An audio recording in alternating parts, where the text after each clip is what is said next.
Organisation mainly दो type का आपका होता है, प्रॉफिट मोटिव वाला जो रुपए पैसा कमाने वाला होता है, और दूसरा क्या होता है non profit motive. Non profitable organisation किसको बोलते हैं? दो organisation which are establish for profit motive, वैसा ऑर्गेनाइजेशन जो रुपए पैसा कमाने के लिए इस्टेब्लिश हुआ है, वैसा ऑर्गेनाइजेशन जो समाज कल्याण समाज सेवा के लिए जो इस्टेब्लिश हुआ है। इसमें मेनली क्या क्या होता है? सोल प्रोप्राइटरशिप होता है, मेनली पार्टनरशिप होता है, कंपनी होता है।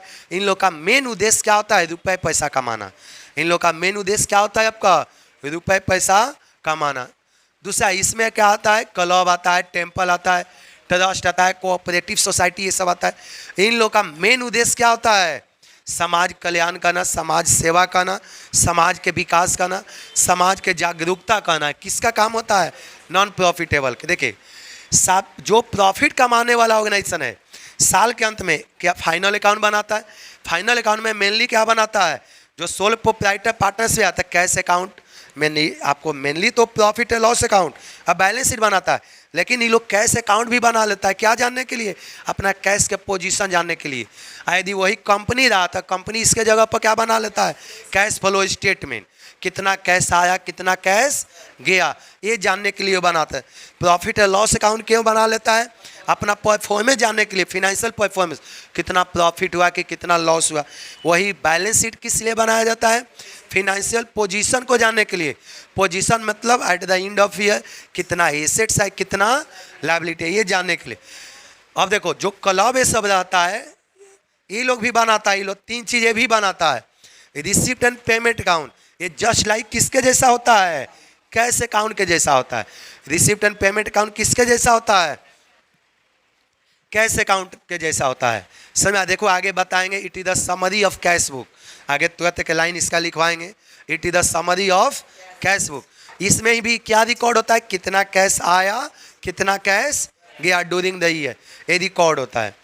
इनकम एक्सपेंडिचर अकाउंट किसके जैसा? जस्ट लाइक होता है प्रॉफिट और लॉस अकाउंट के जैसा। ये किस लिए बनाया जाता है? सरप्लस और डेफिसिट निकालने के लिए। इसमें हम लोग बोलते हैं प्रॉफिट और लॉस, इसमें बोलते हैं बस उसी को सरप्लस एंड डेफिसिट। चाहे तो प्रॉफिट हो गया तो उसी को उसमें सरप्लस कहा जाता है, लॉस हुआ तो इसमें लॉस बोलते हैं, बट इसमें क्या बोलते हैं? डेफिसिट बोला जाता है। समझ आ गया? अब बैलेंस शीट तो सबके लिए क्या है? सेम। ये नॉट प्रॉफिट ऑर्गेनाइजेशन में कोई दिक्कत आपको नहीं ना। आप लोग का इसका एग्जाम्पल भी आता है, क्वेश्चन, ये सब प्रैक्टिकल क्वेश्चन आता है। या बीकॉम पार्ट 1 में आप लोग का सारा प्रैक्टिकली पूछता है इसमें से। तो ये दो टाइप का जनरली, ऐसा तो और ऑर्गेनाइजेशन होता है, लेकिन मेनली जो हम लोग बताते हैं ये दो टाइप का, एक प्रॉफिट कमाने वाला, एक समाज कल्याण के लिए। सबको उतर गया? चलिए अब इधर देखना, sources of income of not for profit organisation. इनका रुपया पैसा कहाँ से आता है? जब ये समाज कल्याण करता है। सब सुना, ये लोग जब समाज कल्याण करता है, समाज के लिए सेटअप है, तो इनके पास रुपया पैसा कहाँ से आता है? तो सुन लो, जो आदमी सही काम करता है ना तो उसको आम आदमी भी सपोर्ट करता है, गवर्नमेंट भी सपोर्ट करता है। सबको समझ में आ गया? तो देखा करो, नॉट फॉर प्रॉफिट ऑर्गेनाइजेशन के पास रुपया पैसा कहाँ से आता है? तो पहला तो इसका मेन सोर्सेस ऑफ इनकम होता है, सबसे पहला सब्सक्रिप्शन। सबसे इसको इस सब्सक्रिप्शन हम आगे एक एक करके पूरा लिखवाएंगे। सब्सक्रिप्शन अकाउंट बनाने के भी हम सिखाएंगे, क्योंकि आप लोग का सब यूज होगा। पहला इसका मेन इनकम होता है सोर्स है सब्सक्रिप्शन। इसको हिंदी बोलते हैं चंदा बोलते हैं। जैसे दुर्गा पूजा, दुर्गा पूजा में मेन रुपया आता कहाँ से है? समझ आ गया? अलग अलग आदमी से चंदा काटा जाता है। समझ आ गया ना? तो आपको नॉट फॉर प्रॉफिट ऑर्गेनाइजेशन का इनकम का जो पहला जरिया होता है वो कहाँ से होता है? सब्सक्रिप्शन से होता है। दूसरा इनका मेन सोर्स ऑफ इनकम कहाँ से इनका होता है? मेनली दूसरा जो इनकम होता है एक डोनेशन से होता है। डोनेशन मतलब होता है दान। डोनेशन मतलब क्या होता है? दान। मान लें कि कोई ट्रस्ट के संस्था के कोई आके दाने दे दिया, कोई 1-2 कट्ठा ज़मीनें दे देता है कि लो भाई इसमें अपना कुछ बना लो। कोई आके 10 क्विंटल 20 क्विंटल क्या करता है? जैसे आप वृंदावन जाइए, वहाँ पर डेली लाखों आदमी खाता है, फ्री में भोजन खाता है। वृंदावन, द्वारिका, इधर उधर जो है ना अनेकों जगह है जहाँ पर हजारों लाखों आदमी प्रतिदिन भोजन करता है। ये नहीं कि खाली सूखा रोटी सब्जी, अच्छा अच्छा खाना प्रतिदिन, घी घस के रोटी वहाँ पर, और डेली के डेली उन लोग को कहाँ से भोजन मिल जाता है? भंडारा चलता है। वहाँ पर एक तो आदमी जाता है तो थोड़ा बहुत चढ़ाता भी है, 5 रुपया, जिसको जैसा बना 10 रुपया चढ़ा देता है। इसके अलावा कोई कोई आदमी जाता है तो कोई गया तो 50 क्विंटल चावले दे दिया। कोई कोई आदमी जाता है तो कोई आदमी गया तो 100 लीटर या 2 घी दे दिया। कोई ऐसे आदमी जाता है, घूमने गया, देखा कि बहुत सेवा भावना से सब आदमी काम कर रहा है, कोई आदमी गया 50 क्विंटल आटे दे दिया। इस तरह से वहाँ पर भंडारा लाखों आदमी खाता है। सबको समझ आ गया तो देखिएगा, तो इसको बोलते हैं डोनेशन। इसको क्या बोलते हैं? जैसे यहाँ पर गुरुद्वारा में आप लोग गए होंगे तो देखे होंगे, गुरुद्वारा में भी तो भंडारा चलता है ना, हजारों आदमी प्रतिदिन खाता है, तो लोग का पैसा कहाँ से आता है? उन लोग का कम्युनिटी देता है, आम आदमी भी जाता है तो कुछ ना कुछ आदमी क्या करता है, चढ़ावा दे देता है, जिसको जितना बना उतना ही लोग दे देता है। तो देखिए इसको बोलते हैं डोनेशन। इसके अलावा आपका सुनते हैं ना, इसके अलावा अनेकों इनके पास फंडिंग आता है, गवर्नमेंट ग्रांट, गवर्नमेंट भी देता है, समझ आ गया, गवर्नमेंट की तरफ से कुछ ना कुछ रुपया इन लोग को मिल जाता है। इसके अलावा सुना करो, इसके अलावा क्या होता है कि बहुत मान लें कि बहुत सा हॉल है तो ये लोग समय समय पर भाड़े पर लगा देता है, वहाँ से इनको कुछ ना कुछ रेंट आ जाता है, समझ आ गया। कुछ संस्था के नाम से बैंक डिपॉजिट होता है, वहाँ से कुछ इनका इंटरेस्ट आता है, समझ आ गया। इसके अलावा जो जितना नॉन प्रॉफिट ऑर्गेनाइजेशन में जो मेंबर लोग होता है वो कभी कभी गेम करवा लेता है, अपने में गेम करवा लिया, नहीं तो आउटसाइडर के साथ करवा लिया, वहाँ से कुछ कुछ इन लोग का क्या होता है, रुपया पैसा आता है। तो इन लोग का मेन आय का जो जरिया है ना, ये 3 गो है, एक सब्सक्रिप्शन, डोनेशन है, गवर्नमेंट ग्रांट, गवर्नमेंट से कुछ रुपया सब्सिडी के रूप में इनको क्या होता है, मिल जाता है। मेन इनका इनकम का जरिया यही है। ये फिर हम डोनेशन को एक एक करके आपको बताएंगे, डोनेशन को क्या कहेंगे हम, एक एक करके बताएंगे। अब देखो एरिया ऑफ एक्सपेंसेस कहाँ कहाँ पर, एरिया मतलब क्या होता है, क्षेत्र। इन लोग का रुपया कहाँ कहाँ पर मेनली, बात मत करो आप लोग, इन लोग कहाँ कहाँ पर रुपया खर्च होता है। पहला, सबसे पहला जो रुपया खर्च यहाँ पर होता है ना, एम्प्लॉय के सैलरी देने में पहला नंबर। दूसरा जो सबसे बड़े अमाउंट जो एक्सपेंडिचर होता है ना, amount spent on consumable goods. मान लें कि बहुत सा अनाथे आश्रम में जाइए, चावल दाल कहीं से खरीद के लाता है ना, तो सबसे ज़्यादा रुपया वहाँ खर्च होता है कंज्यूमेबल गुड्स में। सबको समझ आ गया, कहीं से सामान खरीद के लाया, उसका खरीद के लाया तो क्रेडिटर को कितना पेमेंट किया। मान लें कि ट्रस्ट का अपना बिल्डिंग नहीं है, ये क्या है, रेंट पर चला जाता है, रेंट देना हो गया। सबको समझ आ गया। इसके अलावा मान लें कि साफ सफाई कर्मी को देना हो गया। इसके अलावा मान लें कि लोग अपने में गेम करवा लेता है, टूर्नामेंट करवाता है अपना मनमौजी सबके लिए, या नहीं तो मान लें कि स्टेडियम है, उनका अपना क्लबे चल रहा है, समझ आ गया। जैसे बिहार का स्पोर्ट जो क्लब है, sport club, cricket sport club हो चाहे फुटबॉल का, वो भी एक नॉन प्रॉफिट में ही आता है, वो लोग भी गेम करवाता है। उन लोग का रुपया गेम करवाने से, कुछ टिकट बेचने से रुपया आ गया, समझा, वो तो इनकम का पार्ट बताए। लेकिन जो गेम करवाने में जो खर्च हो गया वो किसका पार्ट है, एक्सपेंस का इनका पार्ट है, समझ आ गया। तो इस तरह का अनेकों इनका क्या है, एक्सपेंसेज है, कोई दिक्कत नहीं ना। तो ये सब जो मेन आपको बताया ना, इनका एक्सपेंस है, सैलरी हो गया, रेंट हो गया, इलेक्ट्रिसिटी हो गया, कंज्यूमेबल स्टोर हो गया। इसके अलावा गेम कराता है तो वहाँ पर भी कुछ रुपया इनका खर्च होता है। तो ये सब इनका कौन सा क्षेत्र है, मेनली एक्सपेंस का क्षेत्र। क्रेडिटर को कितना पेमेंट किया, ये सब इनका किसका पार्ट है, एक्सपेंस का पार्ट है। चलिए 31 मार्च 2022, 23, 24 जो भी आपका डेट, 18 का, 16 का, 17 का, जो भी डेट दिया है, तो उससे डेट से आपका कोई मतलब नहीं है। चलो जो डेट रहेगा वो हम लिख देंगे। अब इधर क्या लिखा आता है,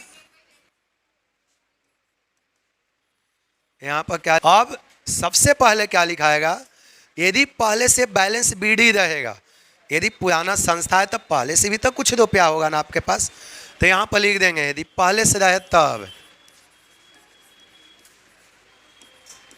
बैलेंस बीडी कितने से, जो भी रहेगा लिख देंगे, समझ आ गया।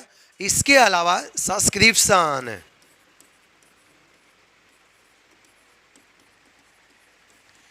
सब्सक्रिप्शन में भी 3 टाइप का सब्सक्रिप्शन रहेगा, इधर देख लो। 2 मिनट, सब्सक्रिप्शन भी 3 टाइप का रहेगा। पहला यदि रहेगा कि कुछ पिछले साल का रिसीव किए, मान लें कि पिछले साल बाकी था तो वहाँ से कुछ मिल गया, कुछ करेंट ईयर का मिल गया, इस साल का कुछ मिल गया, अब कुछ एडवांस में मिल गया। कभी कभी क्या होता है, कुछ एडवांस में मिल जाता है। का मतलब कि किस साल के लिए, भविष्य के लिए, फ्यूचर के लिए। जो बाकी था पहले वो कुछ आ गया, इस साल का आ गया, कुछ एडवांस में भी आ गया। एडवांस को ही हम लोग क्या बोलते हैं, किसके लिए आ गया, अगला साल के लिए। हम शॉर्ट में लिख दिए, लेकिन जब क्वेश्चन बनाओगे तो ऐसे नहीं दिया रहेगा। क्वेश्चन बनाइए तो इस टाइप से नहीं रहेगा, वहाँ पर डेट रहेगा। जैसे 2022 का बनाते हैं, जैसे 2022 बनाते हैं तो ये रहेगा, 22 बनाते हैं तो ये रहेगा 21, ये 22, ये 23, ऐसे रहेगा।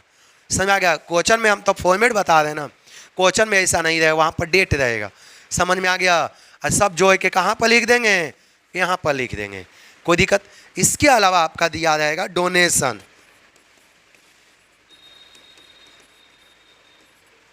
इसके अलावा आपको क्या दिया रहेगा, डोनेशन।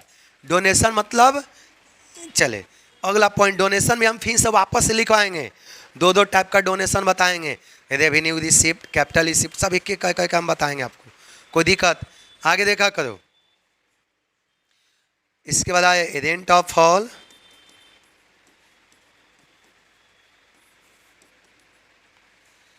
इसके अलावा क्या है आपका, रेंट ऑफ हॉल। क्या है, रेंट ऑफ हॉल। इसके अलावा आपका इंटरेस्ट रिसीव।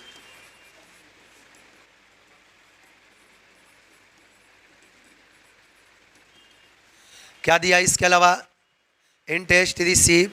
इसके अलावा छोटा मोटा आपका दिया रहेगा, जैसे मान लें कि कुछ कुछ एसेट है तो उस एसेट को बेचने से कुछ रुपया आ जाएगा, सेल्स ऑफ फिक्स एसेट्स।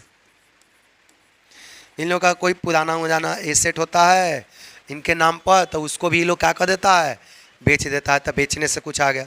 इसके अलावा इनका अदर रिसिप्ट कर देते हैं, अदर रिसिप्ट, क्योंकि छोटा मोटा बहुत सारा रहेगा रिसिप्ट। जैसे दिया रहेगा और टूर्नामेंट रिसिप्ट, ये सब दिया रहेगा।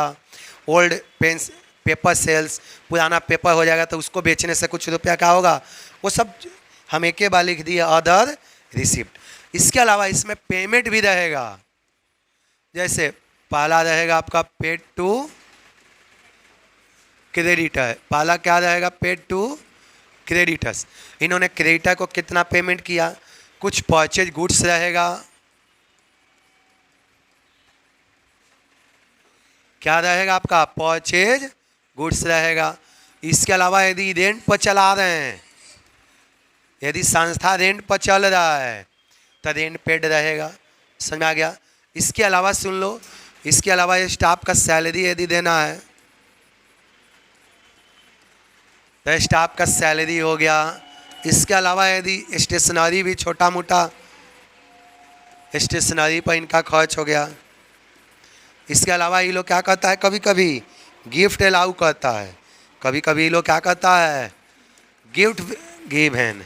कभी कभी अपना मेंबर लोग को प्रोत्साहित करने के लिए गिफ्ट, बाने एक एक के बात सुनते रहो, लिखते रहो।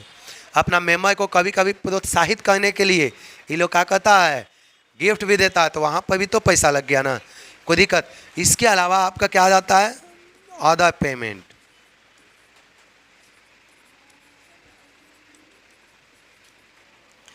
और रिसिप्ट में थोड़ा सा मेन में और आता है एक दो। जैसे सुनना, जो लिखे होंगे वो काटना मत, काटना मत, जो लिखे होंगे वो काटिएगा नहीं, क्योंकि फीस हम नीचे वही चीज़ लिखेंगे, काटना मत। इसके अलावा कुछ कुछ जैसे life membership fee,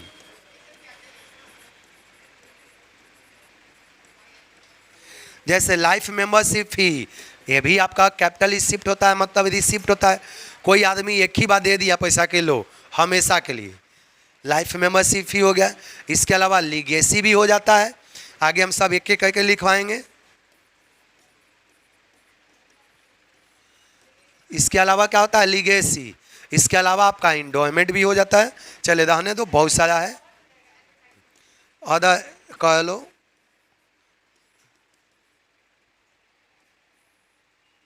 other receipt. अब मान लेते हैं कि अब कुछ भी नहीं है तो इसको जो ऐड करेंगे, मान लेते हैं कुछ नहीं है तो सबको क्या कर देंगे, ऐड कर देंगे। यदि कुछ नहीं है तो हमने सभी को क्या किया, ऐड किया। अब इसमें से ये सारे को क्या कर देंगे, माइनस कर देंगे। तो जो आएगा इसको किस नाम से लिखाएगा? By balance CD. ये बैलेंसिंग फिगर है। ये कौन सा फिगर होता है? ये बैलेंसिंग फिगर है। समझ आ गया? यही बैलेंस शीट में जाता है। इसी को क्लोजिंग बैलेंस भी बोलते हैं, या इसी को बोलते हैं क्लोजिंग। इसी को क्या कहा जाता है? क्लोजिंग कैश भी बोला जाता है इसको। ये जो आया अमाउंट, इसी को क्या बोलते हैं? Closing cash. यही बैलेंस सीडी अगला साल जाके क्या बन जाता है? बीडी। यही बैलेंस सीडी नेक्स्ट ईयर जाके क्या बन जाएगा? बीडी।